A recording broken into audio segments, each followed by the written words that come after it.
नमस्कार दोस्तों, आज मैं आपको ज्येष्ठ पूर्णिमा स्नान की कहानी सुनाने जा रही हूँ। प्रेम से बोलिए ज्येष्ठ मास की जय हो, विष्णु भगवान की जय हो।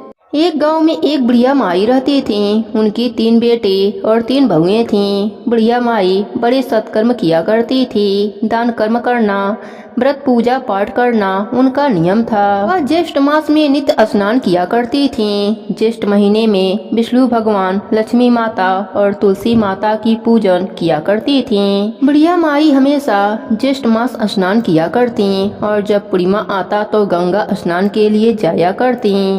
अब ज्येष्ठ का महीना शुरू हो गया था। बुढ़िया माई ने ज्येष्ठ स्नान करना शुरू कर दिया था। वह माखन और मिश्री का विष्णु भगवान और लक्ष्मी माता को भोग लगाती। कभी दही और मिश्री का, कभी माखन मिश्री का, कभी तिल के लड्डुओं का, जो भी उनसे बनता उसी का वह भोग लगाती और घर तथा अड़ोसी पड़ोसियों में थोड़ा तुलसी दल डालकर उस प्रसाद को बांटा करती थीं। उसके बाद वह स्वयं भोजन किया करती थीं। उनका नित्य कर्म यही था। लेकिन जो बुढ़िया माई की बहुएं थीं, उन्हें बुढ़िया माई का इस तरह से पूजा पाठ करना, प्रसाद बांटना बिल्कुल भी पसंद नहीं था। जब बुढ़िया माई अपने तीनों बहुओं को जो ज्येष्ठ स्नान पूजा का प्रसाद बनाती थीं, भोग लगाने के बाद उन्हें देती तो वह लोग खाने से मना कर देते थे। कहते थे क्या यह ढोंग करती रहती है, दिखावा करती रहती है, तुलसी दल इसमें डालती है, तुलसी के पत्ते हमसे नहीं खाए जाते हैं। इस तरीके से वह बुढ़िया माई को मना कर देते थे। अब धीरे धीरे बहुओं के रंग में बेटे भी रंगने लगे। अब वह अपने माँ से कोई भी सीधे मुंह बात नहीं करते थे, क्योंकि बुढ़िया का जो पति था अभी कुछ समय पहले ही उसकी मृत्यु हुई थी। इसलिए बुढ़िया बेचारी चुप रह जाती थी। नित्य नियम से ज्येष्ठ स्नान करती और पड़ोसियों को अपना प्रसाद बांटती थीं और उसके बाद अपना भोजन करती थीं। लेकिन तीनों बहुओं को सास फूटी आंख भी नहीं भाती थी। वह लोग तो यही सोचते कि ससुर तो चला गया, यह सास भी चली जाए तो कम से कम यह खर्चा तो छूटे। जब देखो तब पूजा के नाम पर अनाप शनाप खर्चा करती रहती है। कभी पंडितों को बुलाओ, कभी किसी को भोजन कराओ, कभी वहाँ पर दिया जलाओ, कभी वहाँ पर घी का दिया जलाना है तुलसी के नीचे, तो कभी मंदिर जाना है। इस तरह से इसके खर्चे लगे रहते हैं। अब जब बुढ़िया माई को तीनों बहुएं पसंद नहीं करती थीं, आपस में भी उनकी कम ही बनती थी। तीनों एक दूसरे से काम के ऊपर मन मुकुटाव रखा करती थीं। तीनों के बच्चे थे। बड़े लड़के के 2 लड़के, 1 लड़की। बीच वाले लड़के जो मझला लड़का था उसके भी 3 बच्चे थे और छोटे वाले लड़के के भी 2 बच्चे थे। इस तरह से बुढ़िया माई का भरा पूरा परिवार था। लेकिन अपना कहने वाला और अपना दुख समझने वाला उस भरे पूरे परिवार में कोई नहीं था। अब बहुओं ने आपस में ठान लिया और अपने अपने पतियों के कान भरने शुरू कर दिए कि देखो अब बंटवारा हो जाना चाहिए। हम लोग अलग अलग रहेंगे तो अपने बच्चों की अच्छे से परवरिश कर पाएंगे। अगर एक साथ रहेंगे तो ना तो बच्चों की परवरिश होगी और माँ का खर्चा अलग से लगा रहता है। इनका अनाप शनाप खर्चा करें या अपने बच्चों को पालें। देखिए बड़े भाई साहब के बच्चे तो बड़े हो गए हैं, मझले वाले के भी बच्चे बड़े हो रहे हैं। हमारे बच्चे छोटे हैं, हमें अभी बहुत मेहनत करनी है। अपने बच्चों को पढ़ाना लिखाना है। छोटी बहू अपने पति के कान भर रही थी। उधर मझली बहू भी अपने पति से कहने लगी, देखिए जी अब बंटवारा हो जाना चाहिए। अपने मर्जी से रहेंगे, क्या खर्चा करना है क्या नहीं, क्या बनाना है क्या खाना है, किस किस की रोका टोकी करें, अब हमसे बर्दाश्त नहीं होता। इसलिए अपना मन करेगा वह बनाएंगे खाएंगे और अपने बच्चों के साथ रहेंगे। उधर बड़ी बहू भी कहने लगी, देखिए जी अब हम लोगों को बंटवारा कर लेना चाहिए। बच्चे बड़े हो रहे हैं, कल को इनकी ब्याह शादी करनी है, काफी सारे खर्चे हैं। ऐसे ही कमाते रहे और छोटे भाइयों और अपनी माँ का पालन पोषण करते रहे तो हो लिया हमारे बच्चों का भविष्य सुरक्षित। देखिए अब बंटवारा हो जाना चाहिए। तीनों भाई की पत्नियों के कहने पर आकर शुरू हो गए कि हाँ हमें बंटवारा कर लेना चाहिए। गांव के पंचों को बुलाया गया बंटवारा करने के लिए। तीनों बहुएं खड़ी हो गईं साथ में, ताकि जो भी बांटकर हिस्सा में आए उसे अपने अपने कमरे में रख लेंगे। यानी घर के 4 हिस्से होंगे, 3 बेटे के लिए, 1 बुढ़िया के लिए। और ऐसे ही घर में जो भी सामान था उसके 4 हिस्से हुए, 3 बेटों के लिए और 1 उनकी माँ के लिए। लेकिन फिर भी माँ को हिस्से में थोड़ा कम दिया गया, क्योंकि वह अकेली प्राणी थी, उसे ज़्यादा की ज़रूरत नहीं थी और बेटों के बच्चे और भरा पूरा परिवार था। पंचों ने कहा कि देखिए, जो भी अपने माँ को रखेगा वह अपने माँ का हिस्सा भी पाएगा।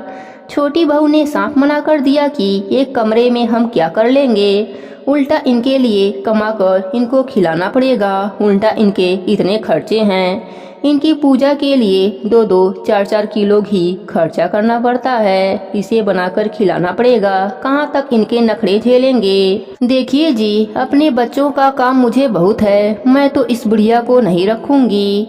बड़ी छोटी बहू ने बिल्कुल मना कर दिया। फिर मझली बहू से पूछा गया, मझली बहू ने भी यही जवाब दिया, देखिए, मुझे बुढ़िया को नहीं रखना है, क्योंकि वह शुरू से ही बुढ़िया को पसंद नहीं करती थी। बड़ी बहू ने भी साफ साफ मना कर दिया और बेचारी बुढ़िया अकेली रह गई।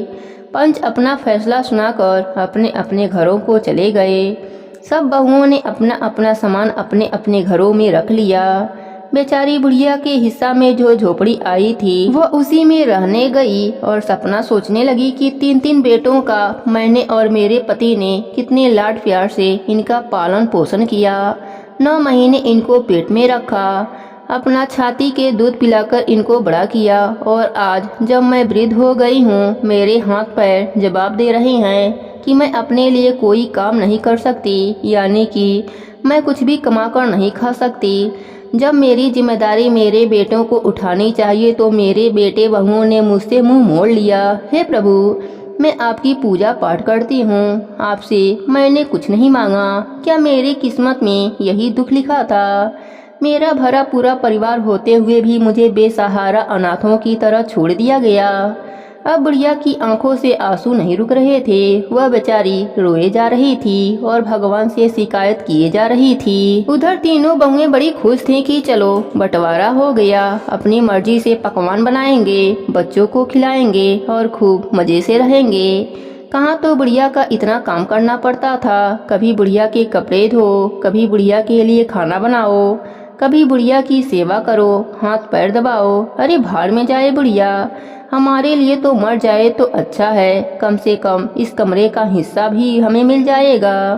अब बेचारी बुढ़िया के हिस्से में खाने का जो सामान था वह अभी थोड़ा आया था, थोड़ा सा आटा, दाल चावल। अब बेचारी कैसे पकाए, कैसे चूल्हा जलाए, क्योंकि वृद्ध हो चुकी थी। अब बेचारी रोने लगी। तभी उसने देखा एक कोई नौजवान लड़का था, बड़ा ही हिष्ट पुष्ट, जिसके चेहरे पर तेज झलक रहा था, क्योंकि ज्येष्ठ का महीना चल रहा था और बुढ़िया ज्येष्ठ स्नान का नित्य नियम निभा रही थी। इसी महीने में बंटवारा हुआ था। बुढ़िया अपने दिनों को और अपने पति को याद करके रो रही थी और अपने बच्चों को सोच रही थी कि मैंने कैसे दुखों से उन्हें पाला और आज मुझे सबने बेसहारा छोड़ दिया। हे प्रभु, तू ही मेरा सहारा है। अब जैसे भी मुझे रखेगा तुम ही मुझे रखेगा। नौजवान ने बाहर से दरवाजा खटखटाया। बुढ़िया ने देखा कोई दरवाजे पर खड़ा है, 16-17 साल का, बड़ा ही सुंदर, सांवला रंग, खूबसूरत नयन नक्श, मोटी मोटी आंखें, लंबे लंबे घुघराले बाल। बुढ़िया माई से कहने लगा, अम्मा, तुमने मुझे पहचाना नहीं, मेरा नाम कृष्णा है। बुढ़िया कहने लगी, अरे बेटा, मैं तो तुम्हें नहीं पहचान पाई, तुम कौन हो? इस गांव के तुम लगते नहीं हो। तब वह लड़का कहने लगा, माँ, तुम मुझे नहीं पहचान पा रही हो तो नाते में मेरी बुआ दादी लगती हो, क्योंकि मैं तुम्हारे भाई के लड़के का लड़का हूँ और तुम्हारे मायके से आया हूँ।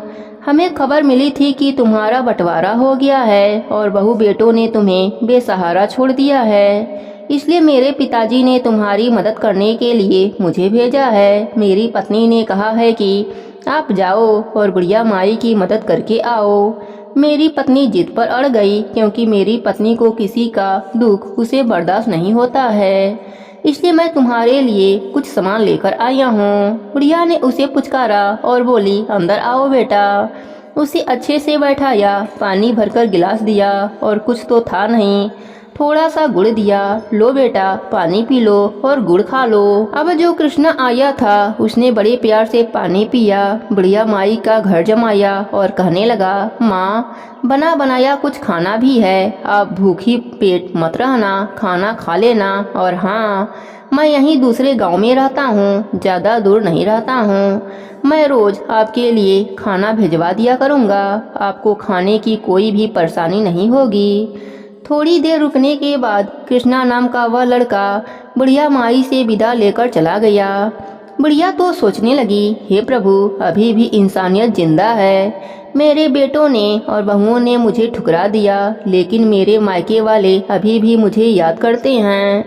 मैं तो कितने सालों से कभी मायके गई नहीं, माँ बाप भाई भाभी रहे नहीं, अब भतीजे और उनके बच्चे हैं, वह बेचारी मेरी पहचान में भी नहीं आते। मेरा कभी मायके जाना नहीं होता और मेरे मायके वाले मुझे अभी भी इतना मान रहे हैं। अब बुढ़िया माई बेचारी अपना सामान खोलकर देखने लगी, उसमें बड़े अच्छा अच्छा सामान था।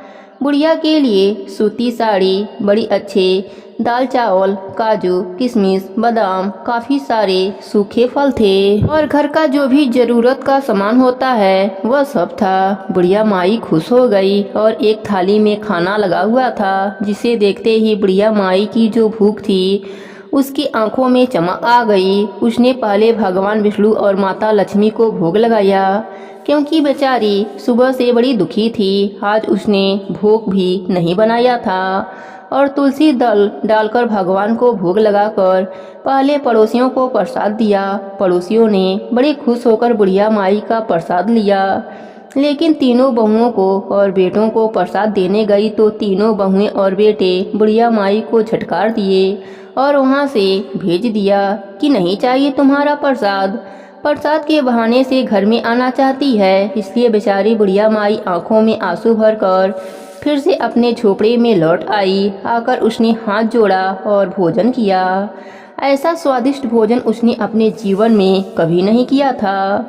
आज उसने ऐसा पौष्टिक और ऐसा स्वादिष्ट भोजन किया कि उसकी आत्मा तृप्त हो गई। अब वह फिर अपनी पूजा पाठ और अपने नित्य नियम कर्म में लग गई। सुबह उठती, स्नान करती, उसके बाद अपना भोग बनाती, पड़ोसियों को प्रसाद देती, क्योंकि पड़ोसी तो बुढ़िया माई को बड़ी ही सती सावित्री मानते थे कि देखो कितनी अच्छी है, सती है, कितना पूजा पाठ करती है। तो सच भी था, बुढ़िया माई हमेशा सबके दुख में दुखी होती थी और सबसे पहले पहुंच जाती थी। गांव के लोग बुढ़िया माई की बड़ी इज्जत किया करते थे। अगर कोई इज्जत नहीं करता था तो वह थे बुढ़िया माई के अपने बेटे और बहू। अब बुढ़िया माई के झोपड़ी में किसी भी चीज़ की कोई कमी न रही। बुढ़िया माई को अच्छा अच्छा खाना मिलने लगा तो बुढ़िया माई का शरीर थोड़ा तंदुरुस्त होने लगा। यह देखकर तीनों बहुएं सोचने लगी, बुढ़िया को हमने इसलिए अलग किया कि कुछ दिन रोएगी और भूखी प्यासी रहेगी तो भगवान को प्यारी हो जाएगी। लेकिन यह क्या, यह तो दिन पर दिन मोटी ताजी हो रही है, तंदुरुस्त होती जा रही है। आखिर इसके पास कोई कमाने वाला भी नहीं है, फिर उसको कहाँ से खाना मिलता है। इसका हमने तो सोचा था कच्चा पक्का बनाकर खाएगी तो जल्दी से बीमार हो जाएगी, लेकिन यह तो बड़ी तंदुरुस्त होती जा रही है, इसके चेहरे पर तो चमक आती जा रही है। अब हुआ यूं कि दोनों समय एक लड़का आता और बुढ़िया के दरवाजे पर भोजन की थाली रखकर चला जाता।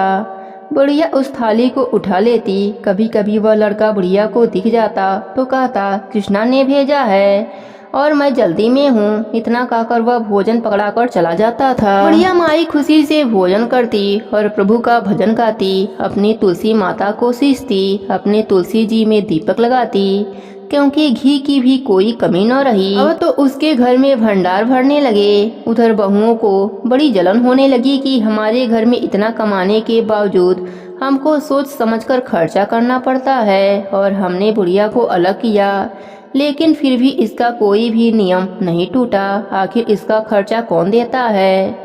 अब तीनों बहुएं सोचने लगी कि दाल में जरूर कुछ काला है, कुछ तो करना पड़ेगा। अब धीरे धीरे जेठ का महीना खत्म हुआ। बुढ़िया माई बोली कि मुझे तो गंगा स्नान के लिए जाना है।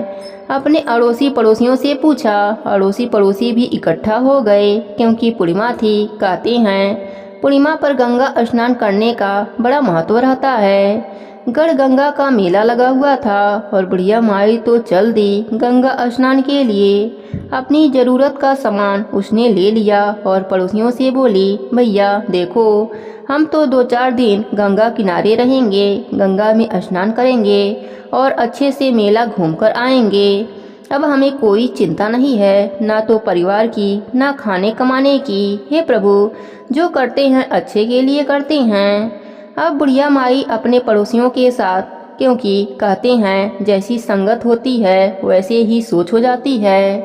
पड़ोसियों की भी सोच बुढ़िया माई को देखकर बदल रही थी। वह भी भक्ति भाव में डूब रहे थे, लेकिन नहीं बदल रहे थे तो बुढ़िया माई के अपने बेटे और बहुए। वह बस हमेशा साजिश रचते रहते थे। वे चाहते थे कि कैसे भी करके बुढ़िया को दुखी किया जाए, लेकिन जिसका परमात्मा, जिसके विष्णु भगवान और माता लक्ष्मी साक्षी हों, जिसकी मदद करते रहते हों, भला उन्हें कौन दुख दे सकता है। ये बुढ़िया माई के साथ था। बुढ़िया माई गंगा स्नान के लिए चल दी। मेला घूमी। सुबह 4 बजे उठकर गंगा स्नान किया और पारण किया। वहीं पर उसने जो ब्राह्मणों को अच्छे से जिमाया, भोजन करवाया और दान दक्षिणा दिया। दान दक्षिणा देने के बाद कई दिन वहाँ पर रही। इधर क्या हुआ कि बुढ़िया की तीनों बहुओं ने सोचा कि बुढ़िया तो चली गई गंगा स्नान के लिए, अब चलो देखते हैं आखिर माजरा क्या है। आज बुढ़िया के घर की तलाशी लेते हैं। तीनों बहुएं बुढ़िया के घर में चली गईं। क्या देखती हैं कि बुढ़िया के घर में तो किसी भी चीज़ की कमी नहीं है। डिब्बे बादाम, काजू, छुहाड़ों से भरे पड़े हैं। घी का डिब्बा भरा पड़ा है। बुढ़िया की बहुएं सोचने लगी, अरे यह बुढ़िया तो बड़ी चालबाज निकली। इसने तो हमारे घर से धीरे धीरे चोरी करके पहले ही अपना सामान इकट्ठा कर रखा था, ताकि जब बंटवारे की नौबत आए तो आराम से बैठकर खाया जाएगा। हमने तो कभी इस कमरे को देखा ही नहीं था। यह तो देखो, डब्बे भरे पड़े हैं, किसी भी चीज की कोई कमी नहीं है। हमारे घरों में तो इतना सामान भी नहीं है। दाल चावल अनाज देखो, किसी भी चीज की कोई कमी नहीं है। और इतना आया तो आया कहाँ से? जरूर बुढ़िया ने पहले से ही घोटाला करके रखा था। इसने हमसे छिपा कर रख लिया था। बड़ी बहू कहने लगी, मैं तो जंगल में चली जाती थी खेतों में काम करने के लिए। मझली बहू भी कहने लगी, मैं गौशाला चली जाती थी जानवरों को दाना पानी देने के लिए और उनका गोबर वगैरह साफ करने के लिए। छोटी बहू कहने लगी, मैं घर में थी लेकिन मैं किचन में चूल्हा चौका करती रहती थी। मैंने कभी बुढ़िया का ध्यान नहीं दिया। यह इतना मक्कार बुढ़िया होगी और चोरी करके अपना घर भर रही होगी।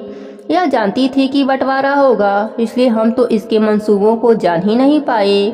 देखा नहीं बंटवारे के समय कैसे चुप्पी कर कर बैठी थी, कुछ नहीं बोल रही थी। अब समझ में आ गया, अब इसे अच्छे से मजा चखाएंगे। और तीनों बहुएं झोली भर भर के अपने घरों को ले जाने लगी सामान, लेकिन सामान था कि खत्म होने का नाम ही नहीं ले रहा था। जब उन्होंने देखा बादाम छुआड़े भरे रखे हैं, तीनों बहुएं खाने बैठ गईं। कहने लगी, देखो हम भी तो कहें बुढ़िया के चेहरे पर इतना तेज कहाँ से आ रहा है, कैसे तंदुरुस्त होती जा रही है। हाँ तो इसको खाना मिलने के बाद भी रोज कराहती रहती थी, मुझे यह हो रहा है वह हो रहा है, कोई काम नहीं करती थी। अब तो हमको यह हो रहा है, सुना ही नहीं। तीनों बहुएं सब करने के बाद जैसे ही बच्चों को बुलाकर सामान देने लगीं और उन्होंने काजू बादाम खाए, उनमें देखा तुलसी दल पड़ा हुआ है। उन तुलसी दल को उन्होंने निकालकर बाहर नाली में फेंक दिया। कहने लगी, बड़ी टोटके करती है, वैसे टोटके करना बुढ़िया से सीखें। सब चीज में तुलसी दल डालकर रखा है, हमें तुलसी दल पसंद नहीं है ना, इसलिए कभी पीछे से न आ जाएं तो बहुएं यह सामान न ले जाए। ऐसा कहकर जैसे ही उन्होंने तुलसी दल नाली में फेंका और अंदर गई तो क्या देखती हैं कि तीनों बहुएं कुतिया बन गई। तीनों बहुएं बन तो गई कुतिया। बच्चे चिल्लाने लगे, अरे मम्मी तो कुतिया बन गई, अरे मम्मी को क्या हुआ। बच्चे रोने लगे कि हमारी माता को क्या हो गया। तीनों की तीनों कुतिया बन गईं। पड़ोसी इकट्ठे होने लगे, अरे यह कैसे हो गया, बुढ़िया की बहुएं कुतियाँ कैसे बन गई। सारे गांव में हल्ला मच गया।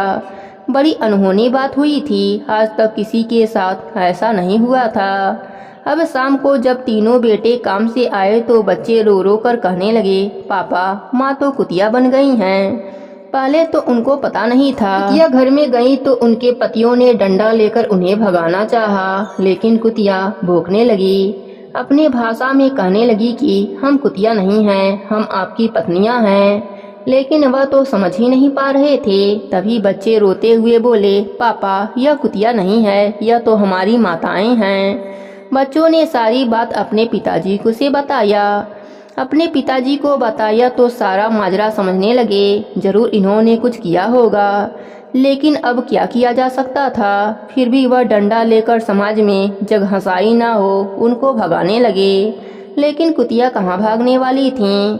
एक दो डंडा पड़ता फिर भी वह वहीं बैठी रहती थीं। वह कहीं नहीं जा रही थीं। अपनी भाषा में जो कुकू मतलब भौंकती और कहने की कोशिश करती, लेकिन समझता कौन। अब बेचारे पतियों को और बच्चों को मिलकर अपना खाना बनाना पड़ा, घर के सब काम करने पड़े। वह सोच रहे थे कि माँ आ जाए तो माँ से ही कोई समाधान निकलेगा कि कैसे यह अपने पूर्व रूप में आवें। गांव के लोगों ने यही सलाह दिया कि देखो तुम्हारी माँ बड़ी सताई हुई है, तुम लोगों ने उसको बड़ा दुख दिया है, उसकी आत्मा को रुलाया है। अब यह इसी का नतीजा है जो तुम्हारी बहुओं को भुगतना पड़ रहा है, क्योंकि कहते हैं ना कहीं आत्माओं का श्राप पड़ता है। तुमने उन्हें बहुत दुख दिया है, इसलिए यह तीनों बहुएं कुतिया बन गई हैं। इंतजार करो कि तुम्हारी माँ आए, तभी कोई उपाय निकलेगा। अब कुतिया सारे दिन दरवाजे पर बैठी रहती। उनके पति रोटी डाल देते तो खा लेती और फिर भूखती रहती, रोती रहती। अब बेचारे बच्चे रोते रहते, अपनी कुतिया से लिपटे रहते, क्योंकि उनकी माँ थी। बच्चे जानते थे। उधर बुढ़िया तो बड़े मजे में थी, बड़े आराम से अपना पूजा पाठ करती, गंगा स्नान करती। धीरे धीरे वहाँ उनको 8 दिन हो गए। बोली हर साल आती थी गंगा स्नान करने के लिए, लेकिन मन की शांति अब की बारी प्राप्त हुई है, ऐसा कभी नहीं हुआ था। पड़ोसी कहने लगे, माई अब तो घर चलो, मेला भी उठ गया है। बुढ़िया कहने लगी, अरे मेरा तो ऐसा मन करता है कि मैं यहीं का होकर रह जाऊं, गंगा किनारे अपनी झोपड़ी डाल लूं और यहीं पर स्नान किया करूं।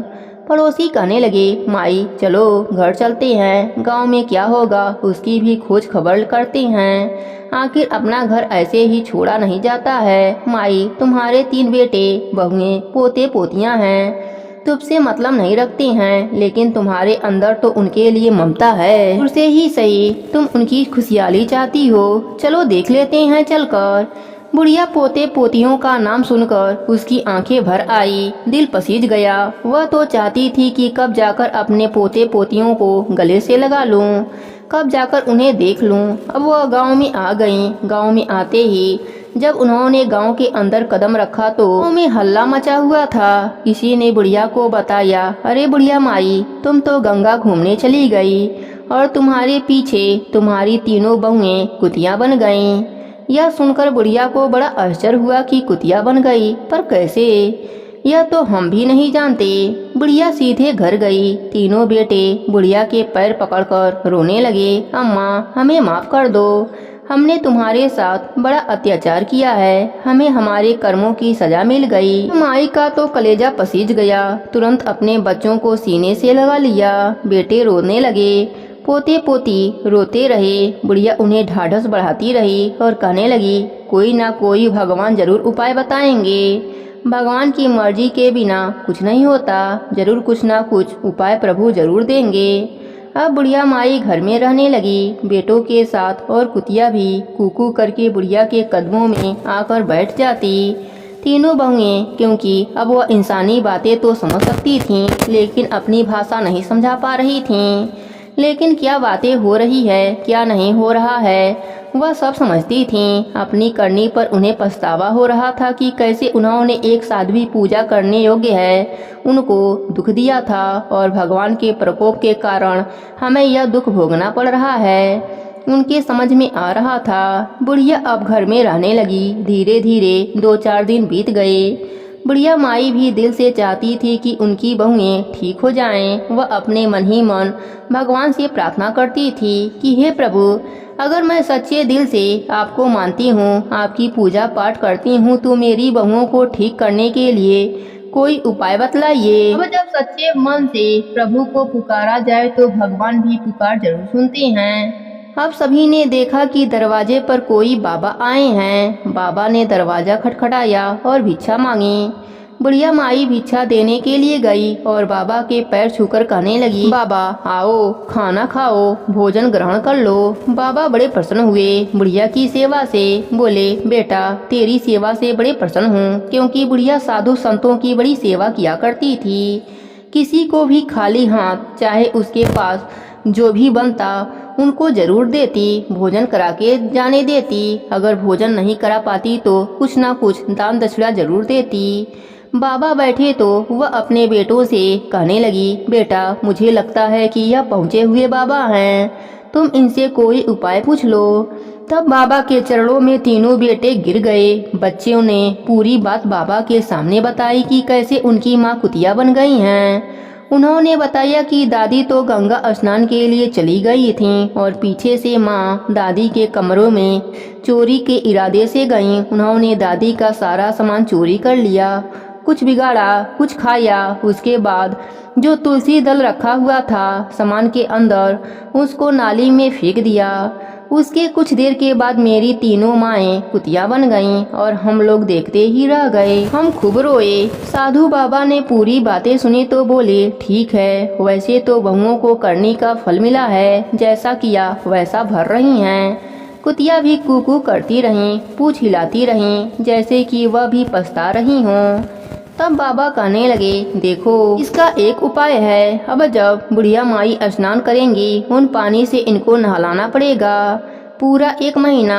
जब उस पानी से नहाएंगी और पूर्णिमा के दिन जो ब्राह्मण भोजन करने आएंगे, उनके जूठे भोजन जो बचे होंगे, उस भोजन को यह खाएंगी और इनके ऊपर गंगा जल छिड़का जाएगा तो यह अपने पूर्ण रूप में आ जाएंगी। अब तो बाबा इतना उपाय बताकर चले गए। धीरे धीरे समय बीतने लगा और तीनों बेटे अपनी माँ की बहुत सेवा करते थे। माँ को कोई भी काम नहीं करने देते थे, आगे पीछे लगे रहते थे। कार्तिक का महीना आ गया। तीनों बेटे बोले, माँ कार्तिक स्नान कर लो। अब तीनों बेटे पूजा पाठ का जो भी सामान था पहले से ही इंतजाम कर देते।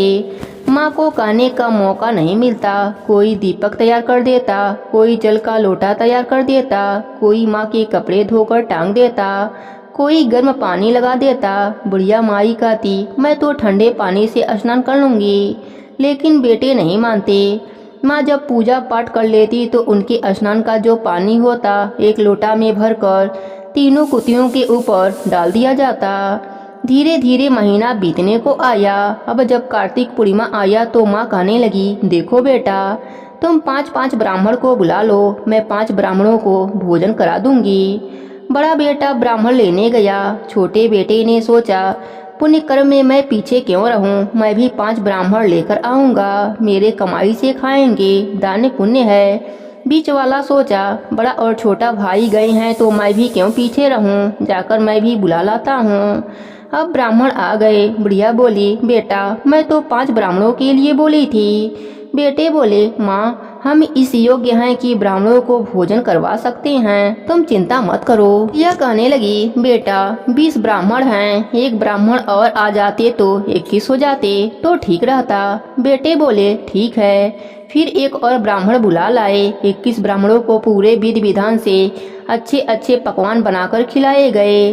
अब सबने बड़ी तृप्ति के साथ भोजन किया। बुढ़िया माई ने यथाशक्ति अनुसार उन्हें दक्षिणा दी और बोली, ब्राह्मण देवता ऐसा आशीर्वाद दीजिए, मेरी बहुएं जिस पीड़ा को झेल रही हैं उससे उन्हें मुक्ति मिल जाए। मेरे कार्तिक स्नान का जो पुण्य है नहाने का, वह मेरी बहुओं को मिल जाए।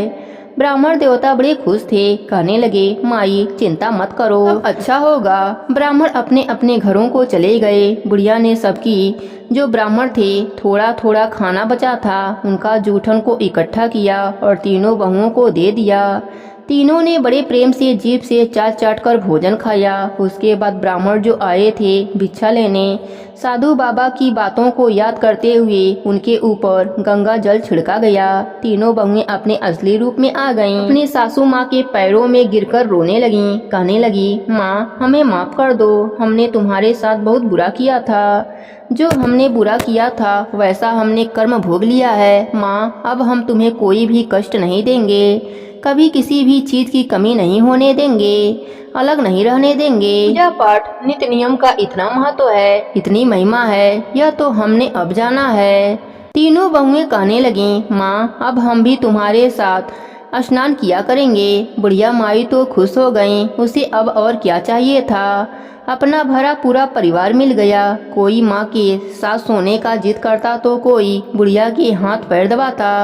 बेटे और बहू एक और तैयार रहते, माँ से पूछते कि उनकी पसंद का क्या खाना बनेगा। विष्णु भगवान जी की कृपा से बुढ़िया का ये लोक सुखमय बन गया।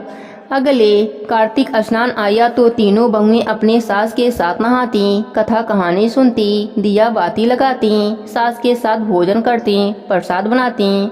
पूर्णिमा आया तो सासू माँ को गंगा स्नान कराने ले गईं। सास के साथ गंगा स्नान किया, गंगा जल लाकर पूरे घर में छिड़का। अब उनके घर में तरक्की होने लगी, बरकत होने लगी। अब उनके पतियों का काम भी अच्छे से चलने लगा। व्यापार में जहाँ घाटा हो रहा था अब मुनाफा होने लगा। अब तीनों भाई भी प्रेम से रहने लगे। फिर से उनकी गृहस्थी अच्छी चल पड़ी। हे विष्णु भगवान, हे लक्ष्मी माता, जैसे आपने बुढ़िया पर अपनी कृपा करी वैसे ही जो भी यह कहानी सुन रहा है, कह रहा है, हुंकारा भर रहा है, सब पर अपनी कृपा बनाए रखना। प्रेम से बोलिए विष्णु भगवान की जय हो, लक्ष्मी माता की जय हो, ज्येष्ठ मास की जय हो।